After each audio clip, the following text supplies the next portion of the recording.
Dumper वाले मसले में तो आफाक अहमद साहब चले गए जले। आपने मेरे मैं इस पॉइंट पे आता, लेकिन मैं आपको बताता क्या किया आफाक अहमद साहब ने।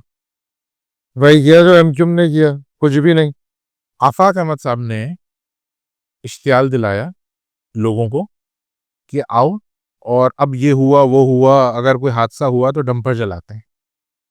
उसके बाद क्या हुआ कि आफाक अहमद साहब तो ज़ाहिर इन्फ्लुएंशियल आदमी है। 4 दिन की सेटिंग से उन्होंने जेल काटी, विक्ट्री का निशान बनाते हुए अंदर गए, फूल और पत्तियों की बारिश हुई और बाहर आ गए।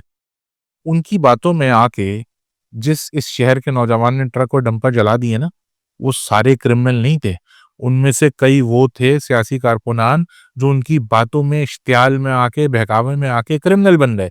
उन्होंने ये काम किया, उनकी ज़मानत किसी ने नहीं कराई। आज वो जेलों में मौजूद हैं, वो अपने घरों के वाहिद कफ़ील थे। ये काम नहीं करेगी एमक्यूएम। मैंने आपसे कहा एमक्यूएम मैच्योर हो चुकी है, एमक्यूएम मैच्योर पॉलिटिक्स करेगी।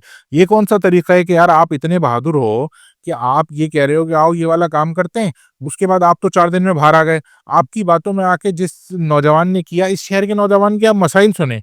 वो कुत्ते के काटने की वैक्सीन ना होने से मर रहा है, वो बेरोज़गारी से मर रहा है, वो इंटर में फ़ेल कर दिया जा रहा है, वो जो है वो गन पॉइंट पे मोबाइल छिनवा के उसकी जान ली जा रही है, उसके साथ हर ज़ुल्म किया जा रहा है।